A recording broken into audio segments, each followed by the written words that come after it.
Have you been avoiding conflict lately? Are you afraid that if you speak your truth to someone, you might damage the relationship permanently? Is inner conflict eating you up inside? Maybe you're thinking one thing, but doing another, and you just can't seem to get your head and heart to line up. As humans, we all deal with conflict. Join Jennifer McKenna now as she talks to business leaders about the importance of conflict and how we can all move through it with greater grace and ease, ultimately taking our relationships and our lives to the next level by facing conflict courageously.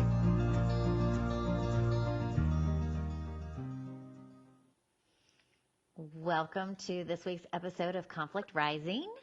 This week, I have a special guest. Joyce Dillon has been my co-host on 2 previous radio shows. So if you've ever tuned in, gosh, Joyce, back in the day, we did a blog talk radio show. And more recently, I think it was last year or the year before, we did one here on OMTimes Radio called Living Purposefully. And so I always enjoy having radio conversations with you. So welcome to this format and to this show. One thing I want to say before we get into our conversation is that Conflict Rising really is about how we deal with conflict, whether it's inner conflict or external conflicts, a lot of them cultural. So we're doing deep dives into different multiple elements of what the issues that are shaping our culture today. So today's show is called Career Change Leader in Life, and Joyce and I'd like to share with you how to move through it successfully for those of you listening. So Joyce, so glad to have you. Well, thank you. Glad to be back. Yes. Yeah. Right. It's always so great to hear you on the show. So can you share with those listeners that have not heard us talking before, because today's a very focused topic that we probably haven't covered in past shows. Why, how did you get into this as a coach, and why is it such a passion for you? Well, just to say, I am a holistic health and wellness life purpose nurse and coach, which I've been pretty much most of my life in some way. That's the elements that I've been doing. And,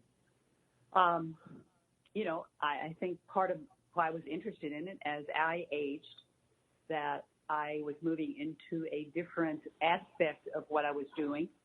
And as far as life purpose work with people, and I was seeing that people that were coming to me for life purpose work were basically older and were really starting to be interested in making a career change and no longer working maybe in the job they had been in, or they wanted to change it in some way. So it just became really clear that there's a whole movement, I would say, probably just starting, well, not just starting, but sort of in the beginning stages of it, of people who are older, staying in the workforce, but making changes and not retiring. That's what I'm seeing. I mean, there's certainly plenty of people retiring, but there are lots of people who are not retiring either, Jennifer. So. I see that too. I do a lot of work in the corporate sector, and I just wrote an article about all, the multiple generations and how it's reshaping corporate culture. So I know you're dealing with clients that may be transitioning out of the corporate sector, but not ready to retire. And what I'm seeing are, new cultural challenges in the corporate sector because baby boomers aren't retiring and they're staying in those leadership roles. And so it's challenging sometimes with the culture clashes of how things were done before, how things need to be done today. So there's just different types of challenges. But let's talk today about those folks who are not ready, to hang it up and just go play golf every day. Right. But they really may not want to continue on the same career path. Maybe they don't want to keep that pace. Maybe they are, they've done it, seen it, done it, been there, ready for a change, but not ready to totally settle down. Let's talk about those people. What are you seeing a lot in terms of where their frame of mind is, what might be their biggest concerns. Mm-hmm. Okay. Well, I'll start out with this quote, which is totally what I believe, that it's never too late to fulfill your potential. And that is just so true. And I just recently was reading the story of an 85-year-old woman who was a painter, and I posted that on my site, who is come to a new part of her life, which she had not done. And she's sort of at the extreme edge of somebody who's doing something. But she's changed her life. I mean, it takes a lot of courage as you get older. So I start with courage, that I think when people decide, and I think I'm going to talk about these, I think, 4 points for me of people who come to me and some examples of people who actually have changed their careers for various reasons. So I think it's obvious that some people who've been in the corporate world are totally burned out. They're tired. They've been doing this maybe 20, 30 years or a long time, and they really want to do something else. And so they could just want to do something else, or they could actually, their purpose, they could be at a point in their life where they feel like, which is what I see that happens with people who are older, who really haven't done their purpose and have not been living it over a longer period of time, that they have this yearning to do something different. And so you and I have talked about this before, that there's always something inside of the person, if they have not done their purpose or their dream, whatever they want to say, for their life, and they're in their 50s or 60s, it really comes to the surface more, and they really want to do it, but they have no idea how to do it. So I think, there's, back to the first one, I would say, is just people get burned out, and they want a career change, and then they have to understand how you even do that. I think there are people, like I said, who've had a dream, and they've been sitting there, and they think when they retire or when they finish working that they're going to do this thing, and maybe they will, maybe they won't. And then there's also a group of people who have a trauma or loss or illness, and that it shifts their whole life and brings into focus more of what they really want to do. And they had not planned this. There's no possible way early on they would have planned this. And then there are a fourth category of people who have been in a career who want to alter it. They may want to stay within what they're doing, but they don't want to be in the corporation doing it anymore. So those are some of the how I see people show up with some of those issues. So do you want me to give some examples of who? Okay. Sure. Yeah. Those are really good, by the way. That resonates strongly with me. I know when I went through, major health issues, I was nowhere near retirement, but boy, it sure made me stop and rethink, what am I doing? It really taps into that deep yearning you're talking about of living more intentionally and purposefully. So I hadn't even thought about that with this market, but that's probably a big one. So please give us some examples. I think it is. So these are people I'm partnering with, and some of them are my clients, and some of them have been my mentors and teachers. So it's a combination of people doing different things, but all of them are older. I would say all of them are in their late 50s or 60s and moving into their 70s. So, but they're all very active, very healthy, and have no intentions of wanting to not continue to work in their life. So the first one is two women that I've met with since I've been in Kentucky, and they have a nonprofit called First Responders. And First Responders came out of their trauma, was developed out of that, where one woman's husband actually committed suicide, and the other woman, her son, was killed by a drunk driver head on. So they took that, that loss, that grief, that, all the pain and sorrow they were going through, and turned it around. And they set up First Responders, which is a nonprofit that helps people who've had a trauma of any kind to know where to go. So it's sort of you can pick up the phone and call this number, and they've given this number now to the police. So if the police is involved in something, they have a card, they can hand it and say, call these people, and they'll direct you to some kind of help. Because when people are in the middle of a crisis, they don't necessarily know where to go. They don't have any idea. So those are two people who, through crisis, have turned their, who are doing a business that they had no intentions of ever doing at this point in their life. So another one is a friend of mine. Her name is Susan, and she's a nurse, and she's about 58. And so she has not been married but a couple of years. But after she was married for 2 years, she was diagnosed with breast cancer. And so I think that's, again, an illness, one of those things that turns people's lives around very quickly. And so there was a dream that she had, and that was to actually go to theologic school and become a unity minister. And so she had put that off until, she retired as a nurse. So when I just met with her the other day, she said, in fact, that she had already started school, unity school, and that her dream was to be the minister of this Unity Church, and that was what she was actually going to do. And so I think she decided that because she said, well, I had cancer, and how long do I want to wait? I mean, how long do I want to wait to go back to school since I'm 58? So she is still working as a nurse and will probably work a few more years, but so she has a plan in place, and she's still working. So that's one way to do it, and that seems to be very successful for her. And so here are two other people who they're both, one's an executive coach and the other is a career coach, and they both left the corporation maybe 5 years ago, and they continue to coach, and they are at home, and both of them have told me they love it because, they're sitting in the kitchen and they have their pajamas on. They don't have to leave their house. They don't have to get up in the morning, but they are very happy. Their life is how they want it to be, that they can take as many clients as they want or not, whatever they can control their life better. So those are some examples of people that I've worked with or I'm involved with who have later in life, things have either helped them to shift their perspective or they have just decided they wanted to do something different in their career. So those are great examples, and I love the first one. Sounds like a really interesting organization that they've started, first responders.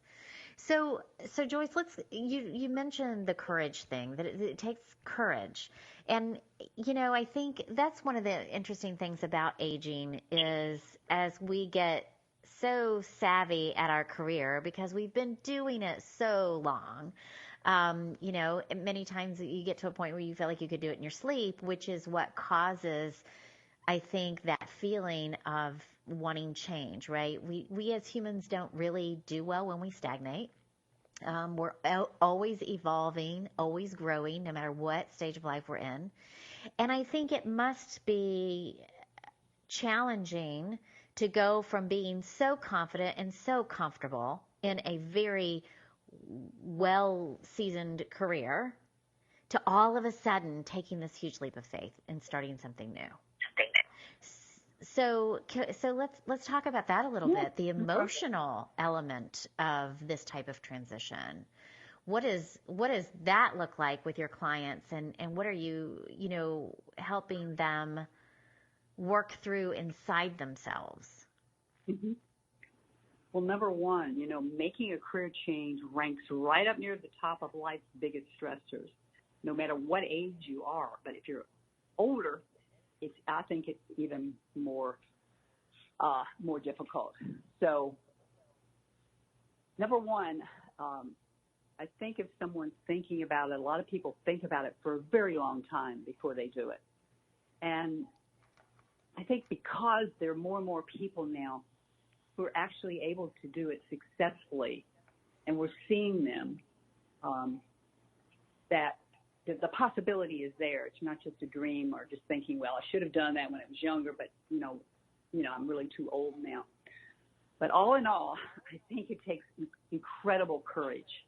There just is no doubt about it. I can only talk about myself and what I see from other people, that there is fear involved in it. Of course there is, because you have to decide, is this something you really want to do? Are you ready to do it? Are you ready to leave something that's very familiar, where maybe there's a team of people you've been working with, there are people, friends that you feel comfortable there. Even if you don't like it, you feel comfortable there. And we like to be comfortable, and we don't like a lot of change. I mean, no one likes a lot of change. It's just, it's just how we're built, to that we want to try to keep ourselves stable. So there are a lot of questions and periods of time, I think, for people to ask themselves, why do they want to really do this? I mean, emotionally, are you ready to make a change in your life? Are you ready, financially, are you ready to do it? Are you ready to, if you're retired, or if you want to quit early, are you ready to not have that paycheck coming in? Are you ready for a period of time to be able to live financially without necessarily getting your paycheck in every, how are you going to do that financially is a real big question. And a lot of people get very fearful around money and not having enough money. So I think there just are a lot of, and some issues are real, like you talked about earlier. People, if you're going into a different environment, you have to present yourself. You have to be competitive. You still have to be doing this, any kind of business that you have. And if you're older, there are people who think that you're outdated, and, you really, why don't you just retire and let us, being younger people, have our time. And so there's a lot of emotions around it. So I'm saying go for it, but I'm also saying there's a reality of emotionally and physically, how are you ready to do this? And the question is really answering for your own self. Do you really want this? You have to really want it to do it, I think. Yeah, I was going to say, I think it's all goes back to how passionate are you about it? Yeah. I think, entrepreneurism is so incredibly stressful and taxing and exhausting. And so a lot of entrepreneurs tend to be younger in their career. And so that's not necessarily the transition that everyone's making. But, we're starting a great conversation. Let's take a quick commercial break, and we'll be back to continue. Stay tuned.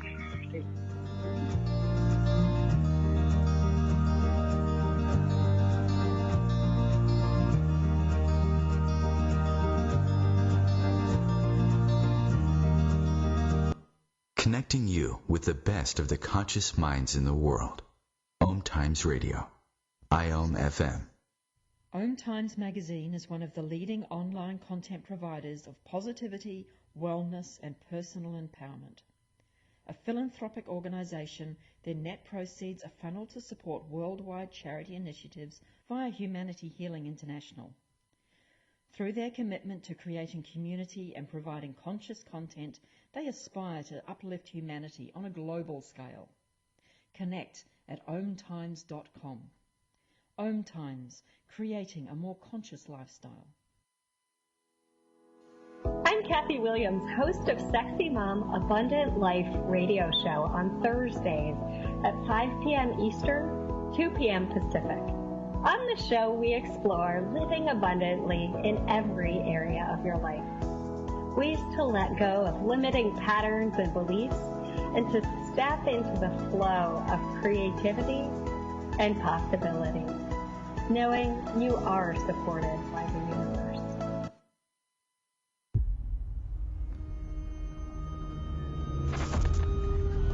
Opiates has taken everything and everyone I've ever loved away from me.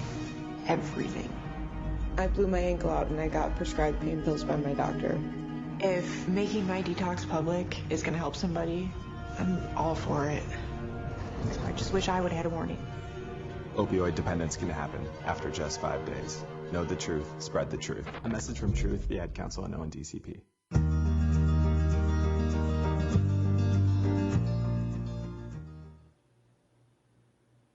Welcome back, everyone. We're talking to Joyce Dillon about career change later in life. Sorry, I hear my father's voice in my head saying, slow down, nobody can understand what you're saying.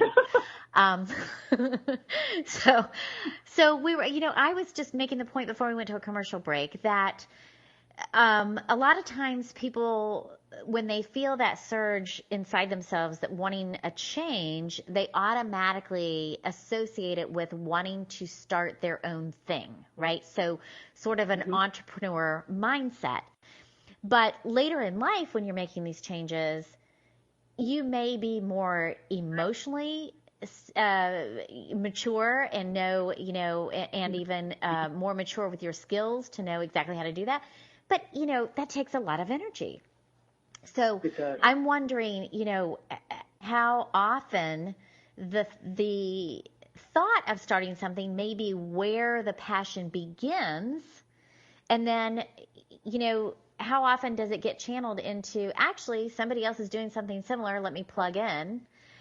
Or are we seeing a rising rate of more entrepreneurs later in life? I don't know. I haven't done my research on this, but what do you tend to see just in your own little view of the world with your clientele? I think there's more beginning. I can say it's not like a huge market at this point. There's many, many people who want to retire, and they're tired, and they deserve it, and that they want to just do whatever they want to do and travel and, be with their friends and spend time with their grandchildren, and that's totally fine. Also, I want to say that you don't really, even if you're doing, just to get back for purpose work for a little bit, you could be doing lots of other things to make your life line up when you're older, like volunteer work and doing things where you don't have to be the one who's running everything. So there's a lot of other possibilities of what you could do with your life as you decide to make changes. But I think there is, I just feel that there is going to be, I think at some point, not maybe, 15 years or so maybe, that they're going to be, age is going to be not as restrictive as it has been for most of my life, and probably for yours, that there will be people who will be choosing, and there'll be a lot more older people who are choosing to continue to work and do different things and use the wisdom. I think, that we haven't really talked about this, and so we will probably on just about what does an older force bring into a company or to make change. What are their skill sets that they're bringing in that other people who are younger just simply have not had the lifetime to bring in that skill set. And so I do, and some of the research I'm starting to read is indicating that, and I think I sent to you, I think you posted this, it was a video with Gail King. It's called Coming of Age, and these are women who are rising to the top, and these are women 60 plus who they are in corporations, but it has more to do with the fact that women are out there and they're staying longer, in whether they're in a corporation or they're starting their own corporation. They are able to kind of move through ageism and sexism in a better way than previously, where if you were 50 before and you're a woman, you're just probably forget it. You're not going to be perceived, you're not coming into the workplace, by yourself. It's just very hard. Yeah, and you make a great point here, because I think that a lot of those folks who are in their later stages of their career have mental blocks around ageism and sexism because they have witnessed that or experienced it firsthand in the course of their career. And so these mental blocks can cause a paralyzing fear, right? So they may want to make a change, but they may feel as though it's just way too big of a hurdle to cross because of those things. And so my encouraging word, just on the heels of yours, is to say to those people out there, what you do have to offer is invaluable. The wisdom and the maturity and the skills that you have developed that may be to you feel like they're outdated because we're so high tech today, and the focus is on the millennials and what they bring to the table, and innovation is the hot topic. Well, guess what? I work with these clients in the corporate sector, and when it gets out of balance and you don't have good leadership in place because there's not a lot of seasoned voices at the table, and there's not a high amount of emotional maturity and true leadership skill that comes with high self-awareness, those are invaluable skills that I think the older generation tend to forget that they have. Those are really hot commodities. And so I just wanted to encourage, if anyone's out there listening that's in this situation and you've got those fears coming up and you feel like everywhere you turn, there's a headline that tells you all this sexism and ageism is out there, have no fear. There's somebody out there, trust me, who more than values what you have to offer. It's just that not enough older career professionals are coming to the table and offering that up. They're either staying where they are, and not moving, and so they may some of them may feeling stagnant. But when they transition out, they're not remembering, perhaps, that this is what they have to offer to a new environment. So, I'm a big fan of all of those skills. We don't talk about it enough, and it's really critical. I think that it would be a great article. But I have to share the story that I went on. I would call it an interview. I went to actually a college here to possibly do some coaching with students and faculty. And I was a little nervous because I haven't really been on interviews in years. And so I'm thinking, finally, I just stopped it. And I said, you know what? That's crazy. You're going to go in there and you're going to blow them away. Forget it. It's like, so, I mean, you have to know who you are. I mean, so when, I went in there, there were 3 people and they all came in and they were all different ages, but certainly they were older and they were lovely. And so just chatting through it, they thought that I brought an incredible amount of, what can I say, change, ideas, diversity, because of the life that I have had. And they were looking at my resume. So they knew that I had had businesses and traveled and lived in different places and had done all this different stuff. And it was sort of amazing because when I left, I wasn't sure that I even wanted the job, that I wanted to be a coach there because I didn't think it was the right fit for me. But it didn't matter. Maybe all I needed to do was to go there. And there was one woman who at the left, she said, I'm sorry this interview's over, but I'd really like to talk to you because you seem so interesting. And so it was a whole different experience than what I expected to go into an interview. So it really reinforced that you can't forget that you have a life experience that, anybody who's starting a business or nonprofit or anything has probably had an incredible life from all the things they've done, all the experiences, people they've met, and skills they have.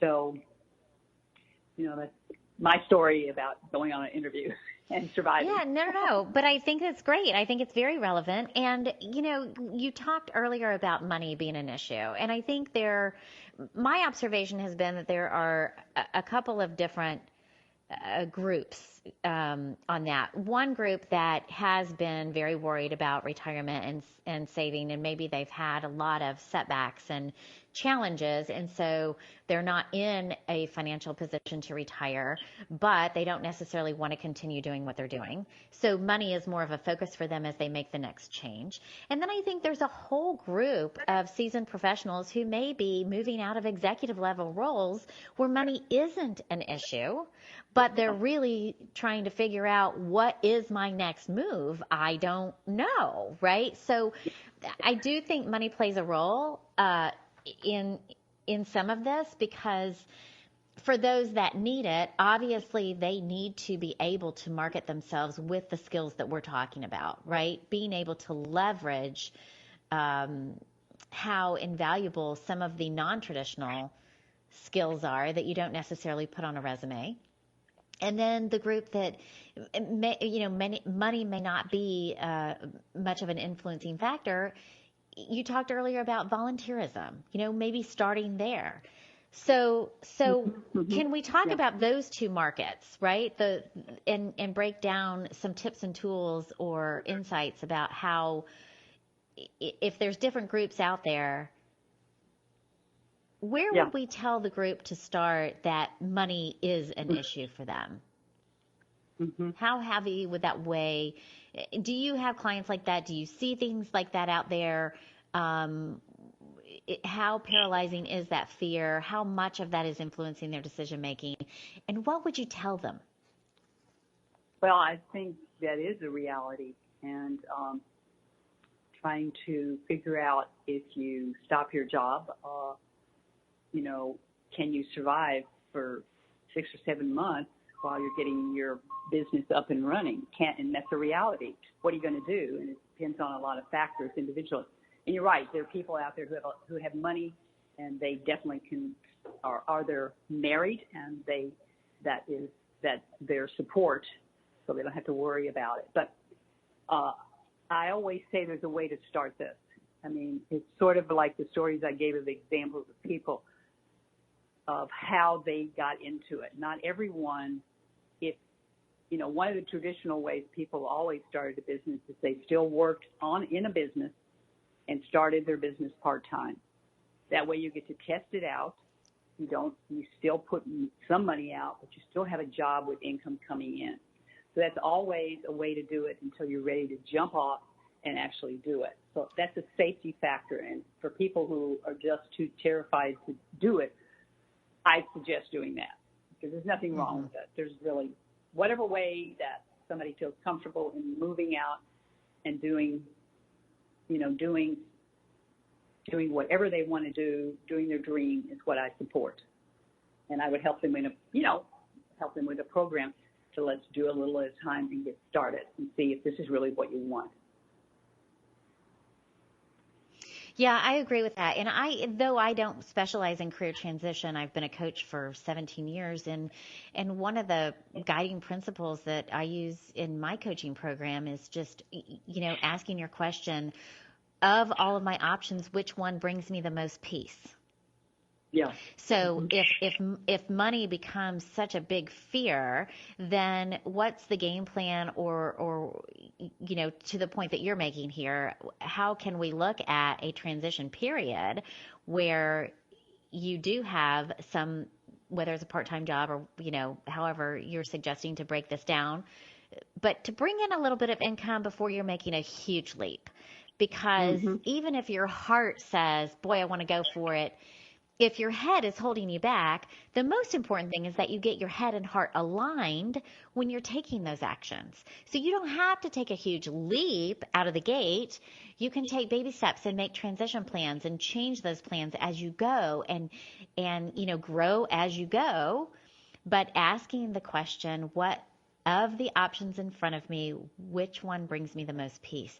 That has been a guiding principle for me, and I've shared that with many clients over the years, because I think that a lot of times when you're facing a big change, there are so many voices that get conjured up inside your head that it becomes hard to get clear about which decision to make. And so that, to me, is what oftentimes is behind fear paralysis. There's just too much information. I have too many voices in my head. So we just shut down. And so Yeah. asking a simple question like that. And, if you can't answer the question, what brings me the most peace? Maybe the question is, what brings me the most joy? Or maybe that's the question to ask the person that has money, right? And they don't know where to go. Then that can be a guiding question of all the options. What brings me the most joy?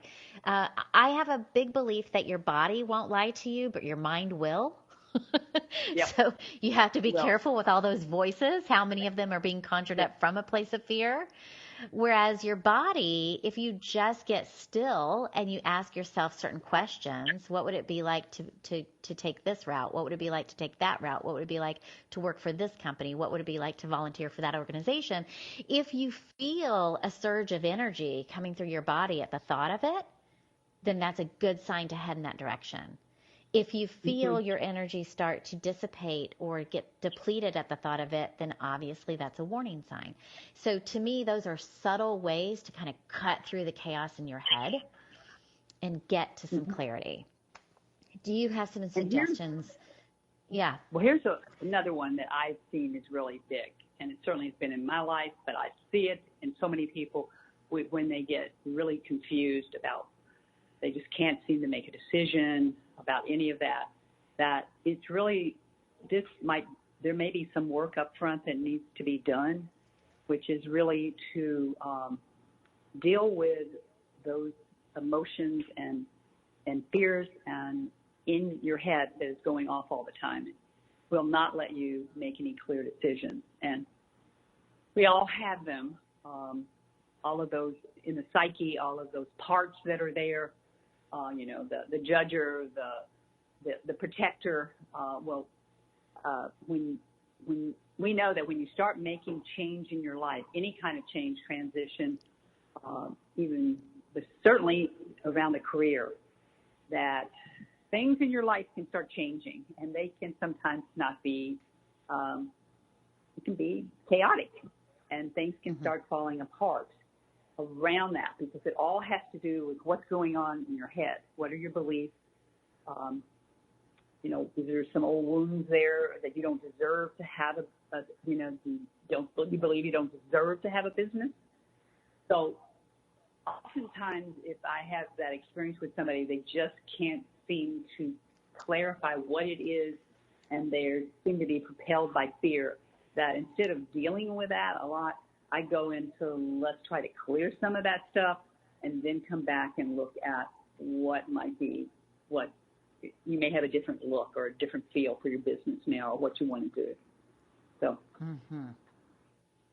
Great. So we're going to go to a commercial break in a couple minutes, and when we come back, I want to talk about a game plan. What can we say to those folks who are looking at making this transition? So when we're going to take a commercial break now, and when we come back, let's do a deep dive into that. Stay tuned. Okay.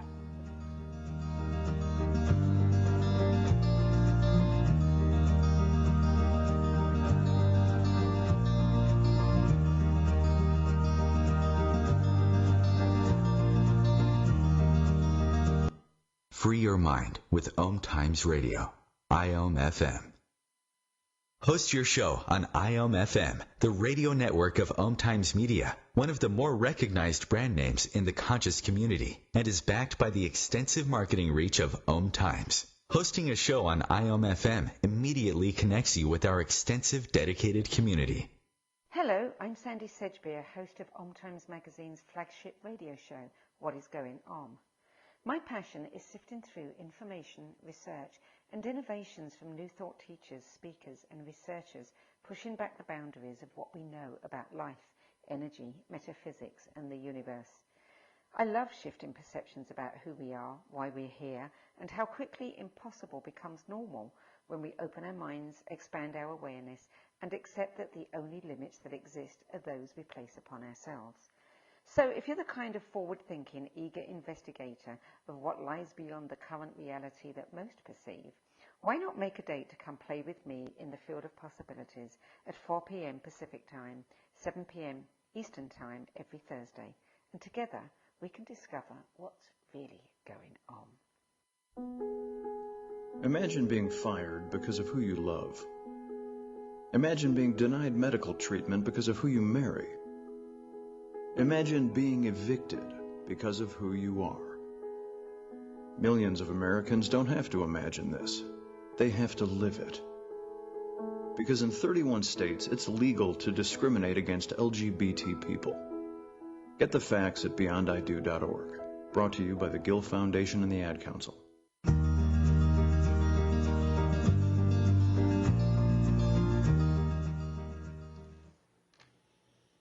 Welcome back. We are continuing our conversation with Joyce Dillon about career change, leader in life. And when we took a commercial break, I wanted to come back and talk about, a game plan. What are practical steps we've kind of sprinkled some tips and tools through our conversation and our storytelling up to this point. But, I love leaving listeners at the end of each episode with some really practical how-to steps and recommendations. And I know, Joyce, you and I have had many conversations about these types of things over the years, and one of the most critical steps that I think we agree on is the vision, right? What's the vision? And sometimes people don't know. But what would you say about the importance of creating a vision and how to do it? Well, I would say it's absolutely critical. And a lot of people do not do that work up front, which is so important because it will give you answers to other things to do. But I think just starting sort of with clarity, getting some clarity, and and not put a lot of anxiety around it. It's just clarity. We're using different sources to get information in, and so first getting clarity. It could be from other people, from input about your skill set, about taking some assessments, about, again, getting just clarity. What are you really good at? Sometimes having a group of people and asking them just to give you some feedback on what you're really good at, how they perceive you. And those are some starting points. Also, just to meet other people and ask them questions about businesses. And then after you gather enough information, you have to do your own visioning. You have to do some sort of vision process where you sit with yourself, and it can be done in many different ways. But basically, you're asking yourself, what is the what for you? Why are you doing this? What is your purpose in this? Why do you want to do this? Because those have to be answered, because they're critical in starting anything, that you know the why, not just jumping in and doing something. So it's just imperative that you work on your vision. Yeah, I couldn't agree with you more. And I do think that because humans are creatures of habit, and because of so much of the technology and innovation that we have today, we tend to get stimulated by busyness, just being busy, doing all day long. And when we're not doing, we get caught in a mental trap of feeling like we're worthless, or things are going to fall apart, or, money's going to stop coming in, or, we just have all these voices that come in that say, you can't stop doing. And Joyce and I are always standing there in agreement to say, well, you kind of have to stop doing for a second and start thinking about how you want to be. Yep. The being, right? And so vision to me is all about that. It's looking down the road and saying, how do I see myself 5 years from now? Do I see myself vibrant? Am I working with a team? Am I working with animals? Am I working with people? Am I working at a computer because there's something that I love doing, but I like doing it at home by myself? Online, if you're introverted, that may be really appealing. I want to make money doing something I love, but I'd like to do it virtually. So all of those questions are going to be different for everyone, depending on your personality type, how you get your energy, what your passion is, who you want to interact with. And if we don't take the time to ask ourselves those questions, then we're like, in my opinion, we are like the mice on the wheel, right? We're moving, we're busy, and we're really not going anywhere. Absolutely. And we really need to, all of us, even those of us that aren't in career transition, to always kind of touch base with ourselves and step back and say, is what I'm doing today leading me to where I want to ultimately be? And I think at later stages in life, I know the older I get, the more that becomes important to me. So transitioning career, I think, for those in that situation and are listening, please take the time to do that. And if you don't know where to begin, there's the old vision boarding that we talk about a lot. And that's a simple exercise. Go get a bunch of magazines or go online and start cruising around different sites and get images. All you need are pictures, images, graphics, things that resonate with you. What makes your heart sing when you look at it? Cut those pictures out of magazines. Words. What phrases are speaking to you? What gives you joy when you read it? Cut those words out. Paste them all up on a board and back up and look at it and say, what's the common theme of this? Because I think, when you're doing visioning, some people are very clear of what they want to be doing and how they want to feel 5 years from now, where they want to be. Some people are clear about that, but maybe haven't taken the time to articulate it. So for those of you that are clear, write it down in a journal or put it on something that you can look at every day. But those who aren't clear, that's where the vision board comes in really handy. Start by understanding what makes your heart sing. Joyce, what would you add to that? Well, I'd actually add some purpose work in there, even though you included it. But I would actually have it after you got a vision. It's really important. If you're going to start something later in life, I find that most people really want it to be about their purpose. They're not willing to just do something again. It's not so much even about money then. It's really about the rest of my life, am I doing something that's a service to people on the planet? And that's really what it's about. And when people are changing in their 50s, 60s, 70s even, that they want to do something that matters for the rest of their life. And so purpose is very strong in asking yourself, and there's lots of exercises about how one finds that this is your purpose. But basically, it's just you sitting and asking yourself some questions about purpose. Is this really, what is it that I want to do? Is this something that really is going to change my life and help change people's lives, and not just something frivolous that is not going to really matter? So I would say purpose. And then, of course, it helps to have some goals and have sort of a strategy action as you move through. You've got to we move out of sort of the being and move more into the action steps of having a strategy and action of what would it look like? What would you need to do? What are your steps to actually, what do you need to research? What has to happen for you to actually take on this project and open your business or whatever you decide to do? Those are things that are, there's energy in action. You have to do it. So those would be the next steps that I would say, Jennifer. And then at some point, you just have to jump off and you have to do it. You're either going to do it or you're not going to do it. Right. And I think in that goal setting, going back to relating it to the vision, it's if you know that you want to serve the planet or serve others in a specific way, right? So, for example, Joyce, last night I went on a walk around the neighborhood just to clear my head, and I was wearing the T-shirt you gave me, and it says "Wild Love," and every time I wear it, I always laugh to myself because I think, no telling what people think of me when I'm wearing this T-shirt that just says "Wild Love" on the front, but that T-shirt represents a wild horse preserve. And a woman who was just deeply passionate about saving the horses.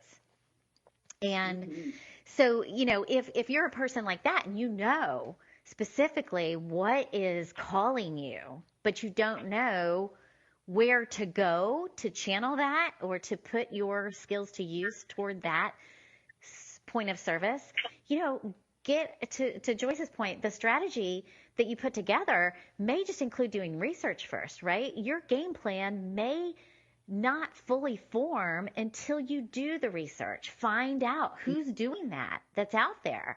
What are they doing?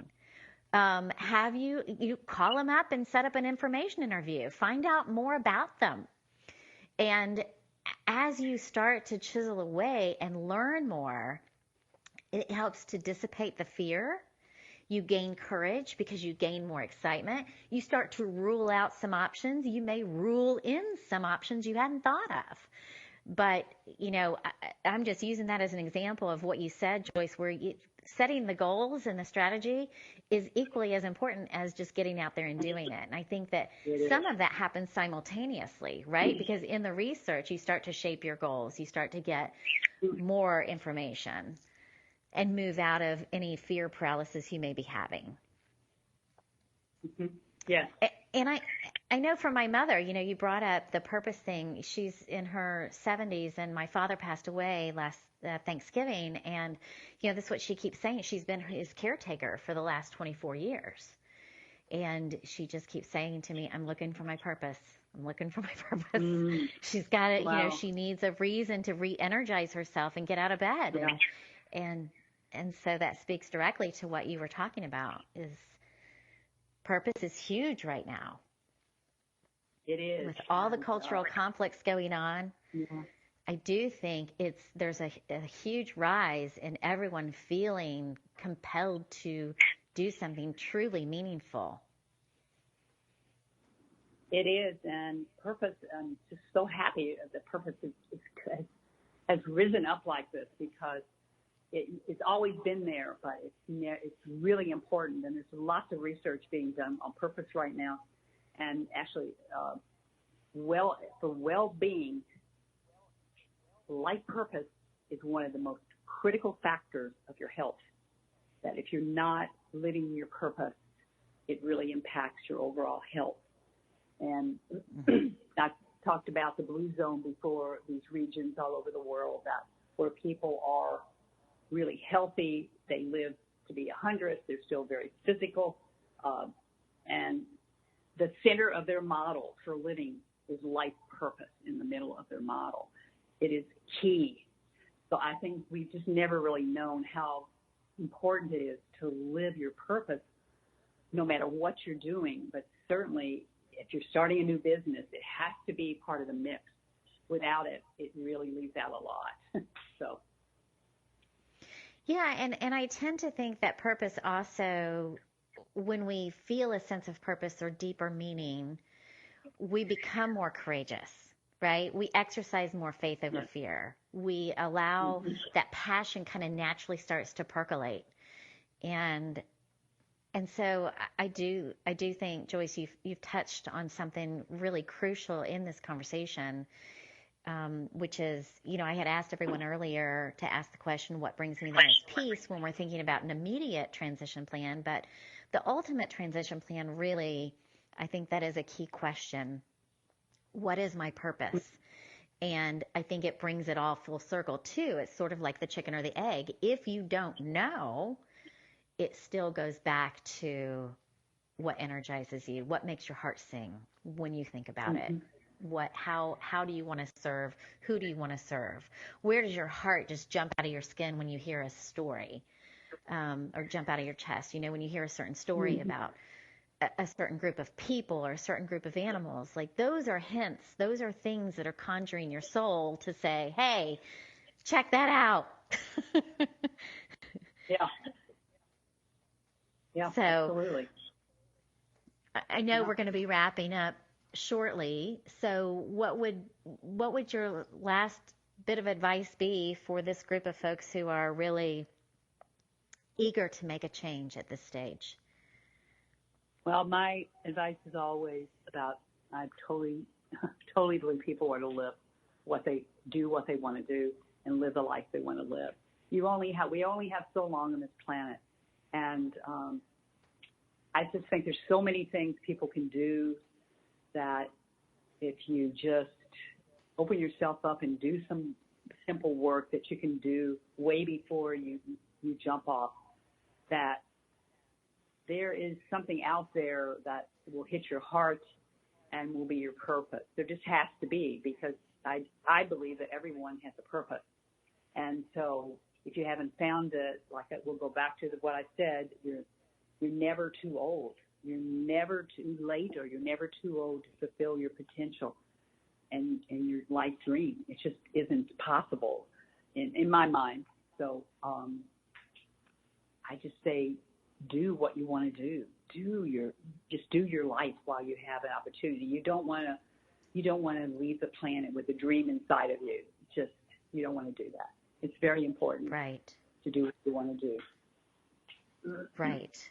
And so for those of you out there who hear that and think things like, well, that's easier said than done, and you start going down your practical list of obstacles, recognize that those are your voices of fear, and they are very normal. But our message to you is not to let them get in the way, right? List them out, get them down on paper so that they get out of your head, so that your head is free to follow your heart. And allow some of these exciting service-oriented thoughts to come in, and get your head and heart aligned so that you can really head in that direction. Because I can't imagine ever coming to the end of your days on this planet and living with regret when you do that. So, Joyce, I want to thank you so much. Your insights were powerful and invaluable, and I hope you'll join us again. And Absolutely. In the meantime, thank you. I look forward to seeing everybody next week on next week's episode of Conflict Rising. Thanks so much, everyone, for tuning in. Bye.